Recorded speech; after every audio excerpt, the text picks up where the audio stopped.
What's up, agents, and welcome back to another Division video. Hot off the press, just released the Seasons 2.0 FAQ from Massive. I have not read it yet, so it's going to be a surprise for me as well. Don't forget to like, share, comment and subscribe, and let's get going.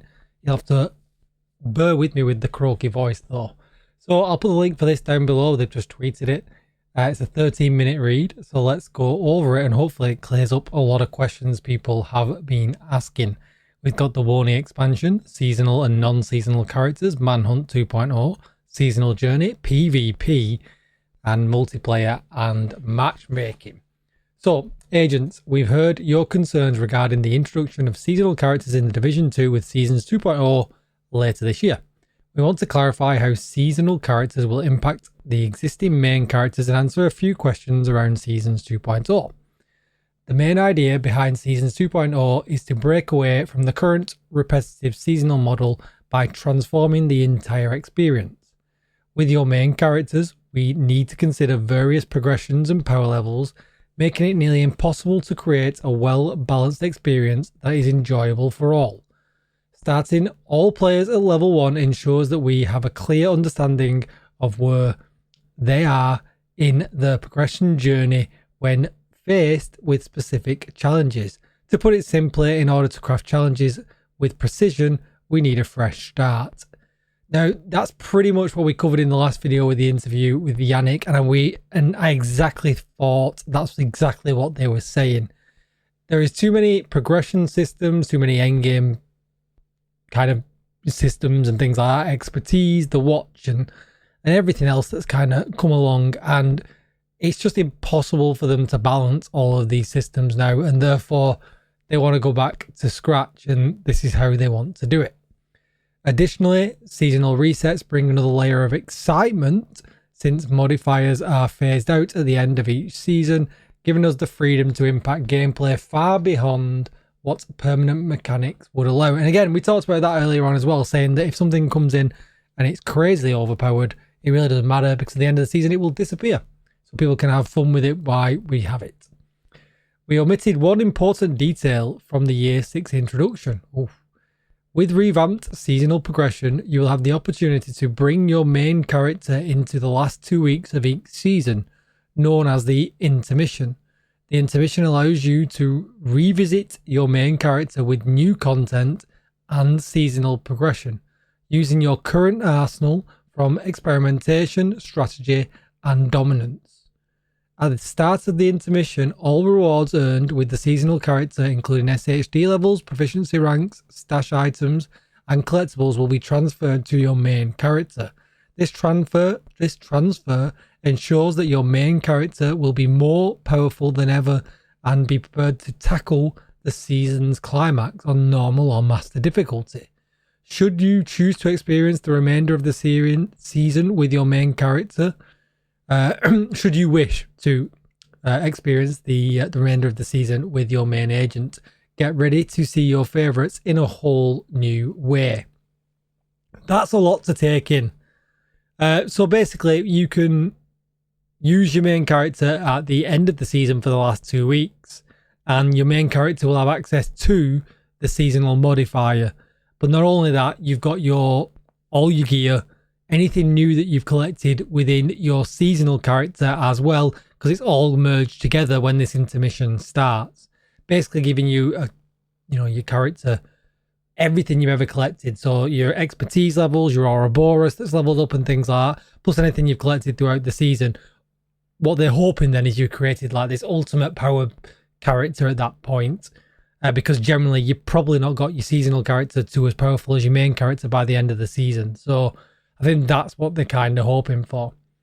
During this time, the seasonal character will be added to your roster, giving you the option to play the season's climax mission with either the seasonal character or your preferred main character.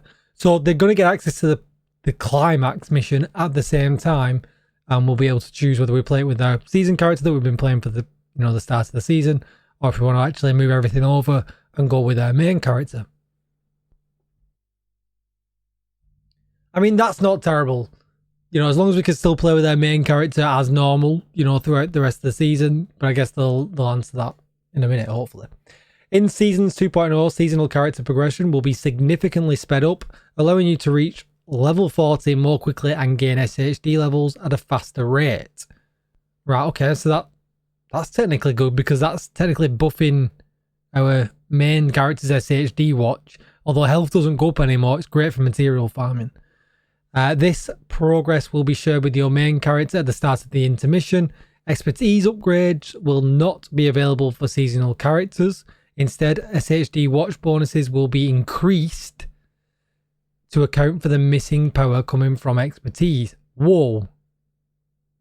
So there's going to be, I guess that's just additional.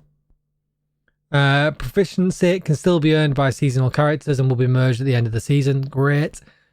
Please note that proficiency alone does not impact gameplay. It doesn't. It just means that we can become proficient in it, which then allows us to raise our expertise level. Alright, so that's interesting. Finally, I wonder, just going on to that a little bit, I wonder if the new watch bonuses will add up to like level 26 worth of weapon damage then. Is that what they're saying? Well, that's going to be interesting to see how powerful that extra watch buff is. Let me know in the comments down below what you guys think or how you interpret that. Finally, as the seasonal character progresses to level 40, they will not have to complete the entire campaign again. Instead, they will have the freedom to choose which content they experience without worrying about completing certain missions for specific unlocks. So it looks like we're just going to get everything as we get to level 40, like it says, without having to do certain stuff, which is probably the best way of doing it, but it needs to be a speedy process. However, there is more upcoming changes than just transitioning to seasonal characters. We will share with you detailed information by hosting a live Q&A on the PTS and during various live streams in the coming months to guide you through these changes. We encourage you to explore Year 6 Season 1 page. It may answer some of your questions. Interesting. So then it moves on to the Warney expansion. Is Warlords of New York expansion now free for players? The Warney DLC continues to be paid content. The key change that came with the one endgame update is that owning Warney is no longer a requirement to reach level 40 and access endgame content such as gear, game modes and manhunts. What content remains locked behind Warney? Skills, story missions and the New York map remain exclusive to the expansion.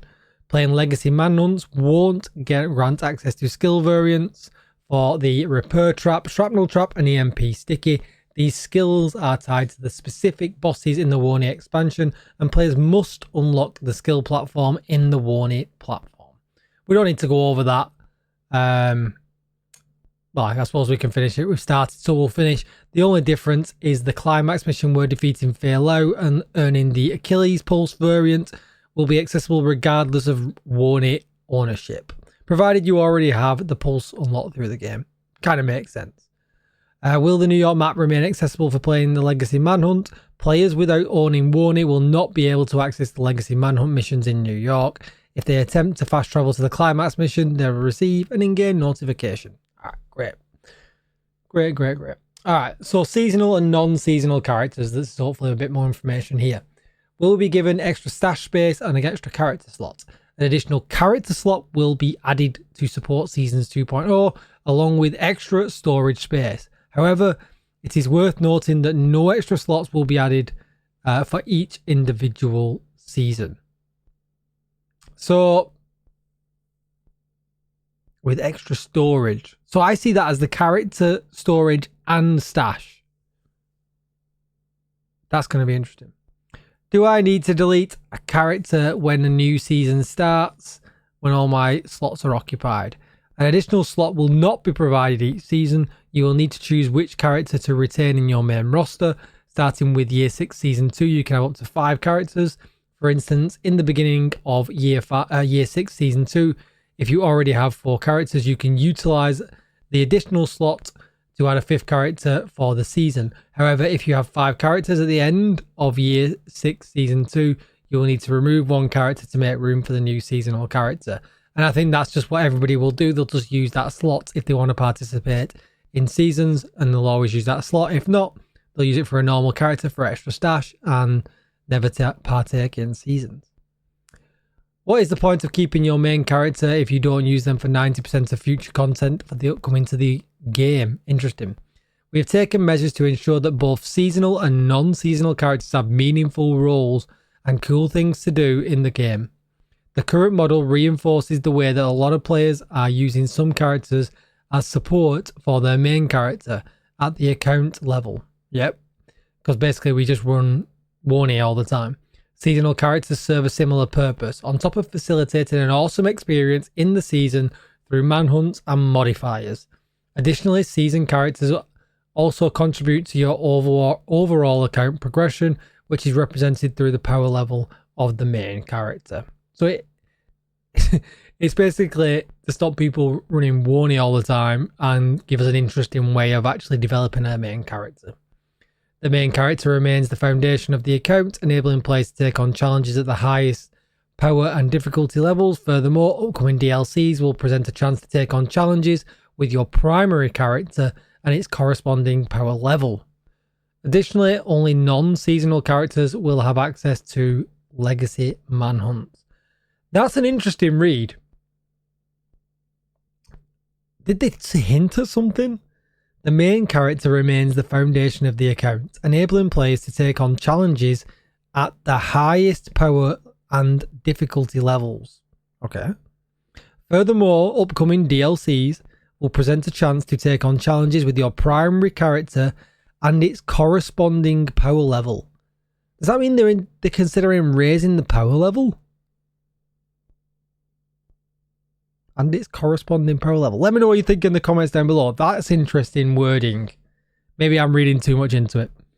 Will there be any new content for non-seasonal characters? Non-seasonal characters will continue to have access to all existing game content, including Warney and the upcoming DLC. Right now, there are no intentions to introduce another incursion or raid. Oh, I wanted another incursion or raid, but not for now. Will seasonal characters have access to their existing recal library? The recal library will be shared between seasonal and non-seasonal characters, the only exception being season-specific gear. During the season, you can transfer season-specific gear talents to the library, where they'll become accessible to your main character at the beginning of the intermission. So we can max things with our seasonal character really easily, because we've pretty much by now our library, we've all got max crit chance, we've all got max crit damage. So that's great that that's accessible to us for re-rolling. Will seasonal characters be able to use the account-wide resource and materials? Seasonal characters will have their own separate pool of shared resources and materials, which will not be shared with the non-seasonal characters pool. And that, like they've said before, will transfer over at the intermission period. That's interesting. All right, so let's move this up a little bit. When I have all my inventory and stash maxed out, that's me, will I lose my loot after the season ends and the season character is merged with my regular roster? Once the season ends and the intermission begins, you will be awarded a temporary stash to facilitate the transition of seasonal items to the main pool. If you decide, it's up to you to decide what to keep and what to discard or deconstruct during that process. However, please note that starting from year 5 season 3, if you still have items in your temporary stash, you will be unable to create a new seasonal character. So basically you've got 2 weeks to get your stash sorted out. How will my hardcore characters be impacted? At the start of the season, you will have the option to select either a hardcore or regular seasonal character. So does that mean hardcore's finally coming out of beta? This choice provides the opportunity to add an additional hardcore character to your roster at the end of the season. When the seasonal and main characters combine, your existing hardcore character will retain its progression, which can be shared at the beginning of the intermission period, the final 2 weeks before the season concludes. So the seasonal, so if you're really hardcore and you choose to go hardcore, it acts just the same as it would if it's a regular character. Will seasonal characters have access to global events? Global events, as they are right now, will remain exclusive to non-seasonal characters due to the incompatibility with seasonal progression and the modifiers in their current state. They will adhere to the established rotation model already present in the game. Seasonal characters may eventually receive their own version of global events tailored to enhance the seasonal experience, but this implementation will occur at a later time. So very much sounds like the normal roster for a non-seasonal character is staying the same. You're still going to get the global events. You're still probably going to get the leagues and things like that. So if you don't want to partake in the seasons, you're still going to have the same things that you have now to do. But it does sound like, though, that these modifiers are going to be pretty powerful or pretty crazy because they can't put a global event with them as well. So definitely interested to see or hear more about these seasonal modifiers. Manhunt 2.0.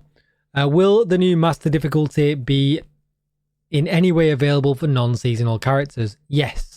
The climax mission on master difficulty will be available for both seasonal and non-seasonal characters during the intermission, a 2-week period between seasons, which they keep talking about.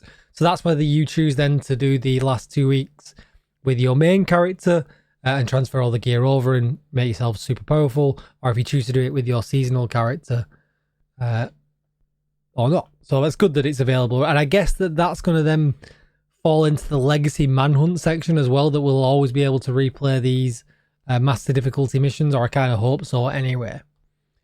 Why tie the manhunt to the seasonal characters' participation? In Season 2.0, the optimal way to experience the story is through the seasonal structure, utilising a character with the appropriate power level to capitalise on features such as gameplay modifiers and seasonal items. The story will be adjusted to accommodate this new dynamic, with multiple agents fulfilling their roles throughout the season. Moreover, after the season ends, players can opt for the climax mission using either their seasonal or primary character, which they've said again. So, I mean, they're not saying too much there. I feel like they're because they've not told us what the seasonal modifiers are, right? They're not telling us too much there, but it really does feel like they want to structure how it feels throughout the season from level 1 all the way up to level 40, and how powerful we'll be, how we might have to work as a team, how agents might have to come together, and maybe that also affects part of the story dynamics. Maybe there is certain ways we have to kill things, certain ways we have to go about things, and by doing it this way, they can control that rather than, you know, what would be potentially an uncontrollable version with their main characters because of how powerful we are. And how unpowerful, you know, new people are. So I kind of get that. Whether it's going to be good or not, obviously I'm going to withhold my opinion. We don't know. We don't know at all. But this all now makes more sense into why they're doing it. They're trying to make a season much more entertaining for whether us be new players, which we know they're trying to entice new players. You know, definitely can see that. But it also, I see that they're trying to balance it for people like me who've played 5,000 hours, or I can't remember how many hours I've played now, but it's thousands. So, seasonal journey. What will Seasons 2.0 consist of? There's 15 weeks of varied activities such as seasonal missions, seasonal projects, manhunt scouts, which is the new manhunt system, and priority objectives to be completed with your seasonal character, followed by the 2-week intermission period during which you can utilise your main character. I mean, have we got a shot board going here for how many times they're going to say that? They're definitely pushing the main character narrative that it's not going to be useless. Your non-seasonal character can be accessed at any time during the season, but with no access to seasonal content except for the 2 weeks intermission. But as I've had this in my comments previously, global events, leagues and stuff is going to stay. That's still technically seasonal content for your main character. Approximately how long does it take to grind to 40? Non-seasonal characters will require approximately 45 hours to complete, while seasonal characters are expected to take around 15 hours for the same activities. Will the seasonal grind to 40 consist of the same current activities, or will it be different each season? To reach level 40, the seasonal journey will act as a guide, providing simple and quick challenges that offer great completion rewards, while also aiding the player through unlocking the key game systems. Additionally, at every point, the players can complete a variety of other activities in the game at an increased progression rate. Each season will feature unique seasonal modifiers that affect both players and enemy NPCs, providing a different experience in previously played content. So they're looking to make the whole thing completely and feel completely different. So the 1 to 40 journey, it sounds like if you do what they have crafted for us, I guess, we're going to get bonus XP, we're going to level up faster. If you want to go and do Lincoln, you can go and do Lincoln, but you might not get as much XP as doing what these, you know, these new completion rewards or quick challenges are. I mean, to me, it sounds interesting. I know the internet's going to hate me for saying that, but it sounds pretty interesting if you ask me. Will the seasonal story beats be introduced during the level 1 to 40 grind, or will players need to reach level 40 to experience them?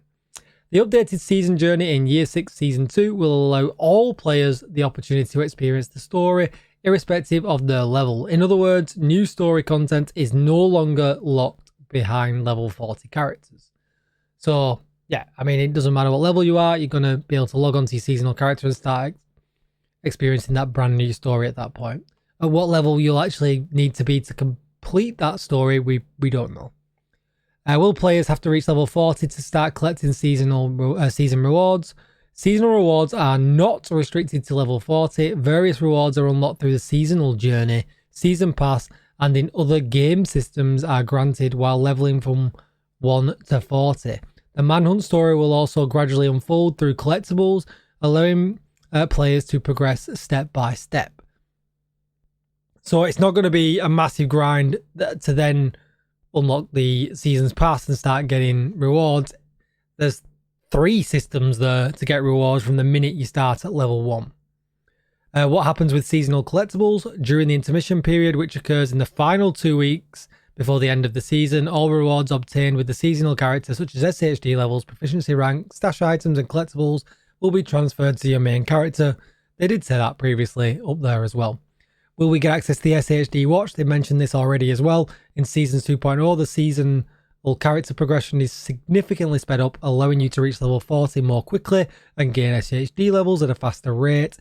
The progress will be shared with your main character at the end of the season. However, the fast progression will only be possible up until a certain level. Upon reaching it, the SHD watch progression will resume at normal speed. Alright, okay. I was thinking that we were going to be getting thousands of SHD points by the end of the season by using this faster system, but it's only the initial grind that you get it faster. But I mean, I'll take a faster grind, even if it's smaller than what I thought. Why can't my existing level 40 character engage in seasonal content? The main objective of Seasons 2.0 is to ensure that all players can participate in the endgame content on a level playing field, as well as allowing us to fine-tune the experience based on a controlled progression. Additionally, modifiers and season resets provide levers to ramp up gameplay challenges far beyond what any permanent mechanics would allow, thus avoiding long-term consequences, which we've got balancing consequences now. I don't care how anybody feels about seasonal activities, balancing in the game right now is all over the place. And, you know, if they added to expertise again and again and again, which that'll still happen, that balancing's way off, especially with PvP and things like that. So I kind of get why they're doing it. And again, hate me for saying that. If it provides an enjoyable experience, I get to use my main character, I still get to make it more powerful, I'm still going to get to enjoy the DLC on my main character, then I don't see, as long as it's enjoyable, why everyone's got such an issue with it. I certainly haven't. I want to try it before I start beating on it. PvP, hot topic. Will the introduction of seasonal characters affect PvP? Seasonal characters will only be able to matchmake with other seasonal characters at an appropriate power level, accounting for the level playing field the seasonal reset brings. So if you start a level 1 character that's seasonal and go into the dark zone, it's a level playing field. And then all them DZ brackets start to take a role there again, right? We've not been in them lower DZ brackets forever. They're probably not even used right now, apart from level 30 ones we used. So if you go in there It's a level playing field. There's no modifiers in there. It just says there underneath. Modifiers are PvE exclusive. And will seasonal characters have access to separate DCs? Yes, DC pools are separate between seasonal and non-seasonal. So if you are a PvP player and you want a level playing field with no expertise, this is where you're going to go on PvP, right? And if you pay PvP for the entire season, you're kind of going to be rewarded because you're going to be the most powerful person at the end of the season because you put all your effort into making a PvP build, and you're going to be slapping everybody who is kind of doing a little bit of PvP here and there. Yeah, all right, you've got to reset at the end of the next season. But again, another blank playing field for you to go in there, not have to worry about expertise, huge character, max watches and things like that. It kind of gives you some fulfillment for grinding PvP every season and slapping everybody. That's how I see it anyway. Well, if you don't like it like that, just go and use your main character in PvP anyway. I don't really see a downside. If I'm missing the bigger picture, let me know in the comments down below. How will matchmaking change with the introduction of seasonal characters? Seasonal characters will only be able to matchmake with other seasonal characters as expected at an appropriate power level. That's, again, not fully expected. How do you plan to balance seasonal and non-seasonal instances? If old gear aligns with the seasonal theme, we may rebalance and revamp it.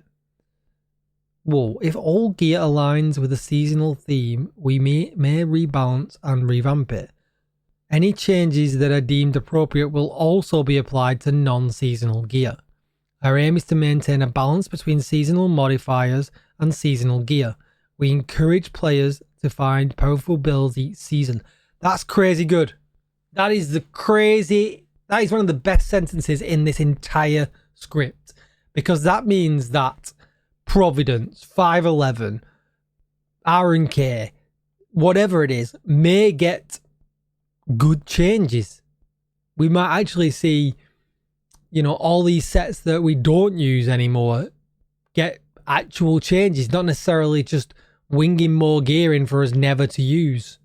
So I see that if that's what that means, that the old gear might get rebalanced and revamped, I'm all for it. That's great. That is absolutely great. I would rather have revamped gear. We've got so many sets that we don't use. There are a load of new bluff, that we don't use, right? My stash is full enough as it is. So if that means that a lot of the old gear sets, True Patriot and things like that are not great anymore, are going to get rebalanced and revamped, that's a great sentence to finish this article off with. Anyway, I've yacked on for nearly 30 minutes. That's going to be it. I'm sure you'll all let me know what you think down below in the comments. Don't forget to like, share, comment, and subscribe. Don't unsubscribe. And I'll see you in the next one. Thanks for watching, agents. Goodbye.